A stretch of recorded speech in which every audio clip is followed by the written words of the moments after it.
RC book இல்லாமல் வாகனங்களை அடமானம் வாங்குபவர்கள் மீது நடவடிக்கை எடுக்க வேண்டும்.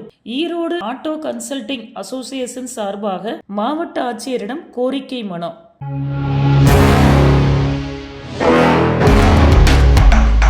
வணக்கம்.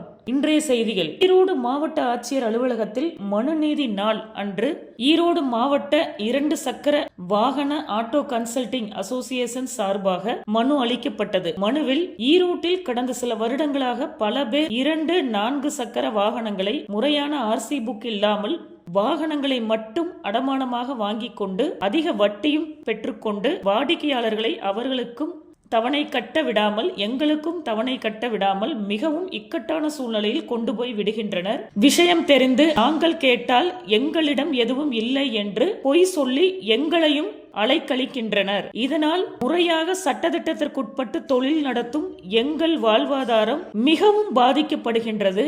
ஆகவே முறையான ஆர்சி புக் இல்லாமல் வாகனங்களை அடமானம் வாங்குபவர்கள் மீது சட்ட நடவடிக்கை எடுக்க வேண்டும். மேலும் இது போன்ற ஆர்சி புக் இல்லாமல் யாரும் வாகனங்களை அடமானம் வாங்கக்கூடாது என்று பொது அறிவிப்பாக அறிவிக்க வேண்டும் என்றும், தொடர்ந்து சட்டவிரோதமாக அடமானம் வாங்கிய வாகனங்களை காவல்துறை மீட்டு உரிய நபர்களிடம் ஒப்படைக்க வேண்டும் என்றும் மாவட்ட ஆட்சியரிடம் கேட்டுக்கொள்கிறோம் என்று மனுவில் குறிப்பிட்டிருந்தனர். இந்நிகழ்வில் ஈரோடு 2 சக்கர வாகன ஆட்டோ கன்சல்டிங் அசோசியேஷன் தலைவர் மாரிமுத்து, செயலாளர் சிவராஜ், பொருளாளர் ராஜவேல், துணைத் தலைவர் செந்தில்குமார், துணை செயலாளர் ஆறுமுகம், துணை பொருளாளர் பாஸ்கரன் உள்ளிட்ட அனைத்து நிர்வாகிகளும் உறுப்பினர்களும் கலந்து கொண்டனர். ஈரோட்டிலிருந்து செய்தியாளர் யோகேஸ்வரி.